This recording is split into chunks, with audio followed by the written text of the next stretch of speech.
மதச்சார்பின்மை என்பது இடையில திணிக்கப்பட்டது உண்மைதான். இது இந்த உலகத்துக்கே தெரியும். அரசியலமைப்பு சட்டத்தை எழுதிய அம்பேத்கர் இன்றைக்கு இருந்தா அவர் சொல்லுவார்.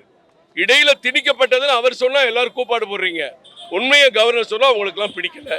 உடனே அரசியல் மையம், அதிகார மையம்னு பிரச்சனை பண்றதுக்காகவே இங்க இருக்காங்க. அவர்களுக்கு வேண்டிய ரப்பர் ஸ்டாம்ப் பொம்மை ஒரு கவர்னராக இங்க இருந்தா எதுவுமே பேச மாட்டாங்க. ரகுபதி என்னங்க, அவருக்கு என்னங்க தெரியும்? அவருக்கு ஏதாவது தேவைன்னா கவர்னர் தான் போய் மனு கொடுக்கணும். இதே முதலமைச்சர் ஸ்டாலின் அவர்கள் அதிமுக ஆட்சியில் பல முறை சென்று கவர்னர் மாளிகையில் எல்லாம் மனு கொடுத்திருக்கிறாரு. அப்ப அங்க ஒரு பொலிட்டிக்கல் சக்தி இருக்கு, நிர்வாக சக்தி அங்க இருக்கு, நிர்வாக தலைமை அங்க இருக்குன்னு தெரியாமையா போய் மனு கொடுத்தாங்க திமுக? ஏற்கனவே அதிமுக ஆட்சியில் இருக்கக்கூடிய அமைச்சர்கள் மீது ஊழல் பட்டியல் அங்கதான் கொடுத்தீங்க. என்ன தேவையினாலும் அங்கதான் கொடுத்தீங்க, என்ன கோரிக்கையினாலும் அங்கதானே போய் கொடுத்தீங்க.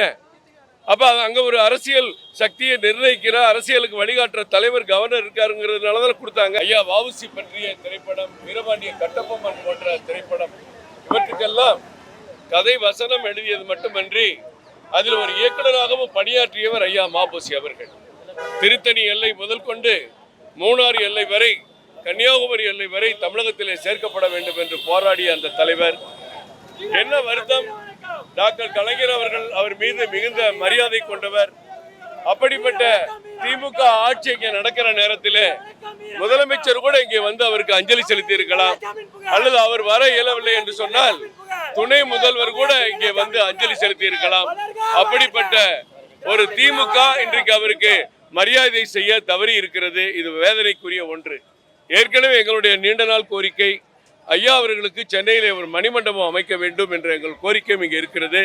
எனவே ஐயா மாபோசி அவருடைய புகழ், இந்த தமிழ் மக்கள், இந்த தேசம், நாட்டுப்பற்று மிக்க தலைவர் ஐயா மாபோசி அவர்கள், அவருடைய புகழ் என்றென்றும் நிலைத்திருக்க வேண்டும் என்று பிஜேபி சார்பில் இறைவனை வேண்டுகிறோம். சென்னை ஆளுநர் மாளிகை வந்து பொலிட்டிக்கல் பவனா மாறிடுச்சு. ஆளுநர் வந்து அரசியல்வாதியா மாறிடுச்சு. அமைச்சர் ரகுபதி குற்றச்சாட்டு வைக்கிறார். ரகுபதி என்னங்க, அவருக்கு என்னங்க தெரியும்? அவருக்கு ஏதாவது தேவைன்னா கவர்னர் தான் போய் மனு கொடுக்கணும். இதே முதலமைச்சர் ஸ்டாலின் அவர்கள் அதிமுக ஆட்சியில் பல முறை சென்று கவர்னர் மாளிகையில் எல்லாம் மனு கொடுத்திருக்கிறாரு. அப்ப அங்க ஒரு பொலிட்டிக்கல் சக்தி இருக்கு, நிர்வாக சக்தி அங்க இருக்கு, நிர்வாக தலைமை அங்க இருக்குன்னு தெரியாமையா போய் மனு கொடுத்தாங்க திமுக? ஏற்கனவே அதிமுக ஆட்சியில் இருக்கக்கூடிய அமைச்சர்கள் மீது ஊழல் பட்டியல் அங்கதான் கொடுத்தீங்க. என்ன தேவையினாலும் அங்கதான் கொடுத்தீங்க, என்ன கோரிக்கையினாலும் அங்கதானே போய் கொடுத்தீங்க. அப்ப அங்க ஒரு அரசியல் சக்தியை நிர்ணயிக்கிற, அரசியலுக்கு வழிகாட்டுற தலைவர் கவர்னர் இருக்காருங்கிறதுனாலதான் கொடுத்தாங்க. இப்ப கொடுக்கறதுலயோ அவர் பேசுறதுலயோ எந்த தவறு இல்லை. காந்தி மண்டபத்தில் போய் சுத்தம் பண்ணும் போது மது பாட்டில் இருந்து சொன்னாரு, உடனே எல்லாரும் கூப்பாடு போடுறாங்க, வேணுனே சொல்றாரு. இதே செல்வ பெருந்தகை காமராஜர் நினைவிடத்துல போய் பார்த்துட்டு வந்து ஒரே விஸ்கி பிராந்தி பாட்டிலா இருக்குன்னு சில மாதங்களுக்கு முன்னாடி பேட்டி கொடுத்தாரு. அப்ப எல்லாரும் பேசாம இருந்தீங்க. நீ கவர்னர் போய் உண்மையில சுத்தம் பண்ணிருக்கிறாரு, சுத்தம் பண்ணப்ப இருந்தப்ப சொன்னா தப்புங்கிறீங்க. மதச்சார்பின்மை என்பது இடையில திணிக்கப்பட்டது உண்மைதான். இது இந்த உலகத்துக்கே தெரியும். அரசியலமைப்பு சட்டத்தை எழுதிய அம்பேத்கர் இன்றைக்கு இருந்தா அவர் சொல்லுவார். இடையில திணிக்கப்பட்டதுன்னு அவர் சொன்னா எல்லாரும் கூப்பாடு போடுறீங்க. உண்மையை கவர்னர் சொன்னா உங்களுக்கு எல்லாம் பிடிக்கல. உடனே அரசியல் மையம், அதிகார மையம்னு பிரச்சனை பண்றதுக்காகவே இங்க இருக்காங்க.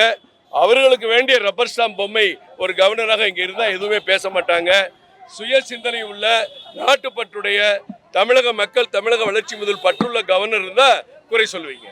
உலகின் 4வது மிகப்பெரிய விமானப்படை, அதிநவீன விமானம் இல்லையா என்ற இந்திய விமானப்படையின் கவலை பாரத பிரதமர் நரேந்திர மோடி அவர்கள் வந்த பின் தான் தீர்ந்தது. 1985க்கு பிறகு ஒரு நவீன விமானத்தை இந்த நாடு வாங்கல. ஆனா இன்னைக்கு ரஃபேல், உலகமே மிரளக்கூடிய ரஃபேல் விமானம் வாங்கினது உட்பட அதிநவீன விமானங்களை நாமே தயாரிக்கிற ஒரு சூழலில், நாமே நீர்மூழ்கி கப்பல் தயாரிக்கிறோம், நாமே விமானம் தாங்கி விமான போர்க்கப்பல் தயாரிக்கிறோம், நாமே கடல்ல இருக்கிற நீர்மூழ்கி கப்பல் இருந்து மிசல் தாக்கக்கூடிய அளவிற்கு இன்றைக்கு தயாரிப்பு உலகில் உயர்ந்த விமானப்படையினுடைய கண்காட்சி சென்னையில் நடப்பது தமிழக மக்களுக்கு மற்றற்ற மகிழ்ச்சி அளிக்கும். பிரதமர் வருகை தந்தால் மிக மிக மகிழ்ச்சி அடைவோம்.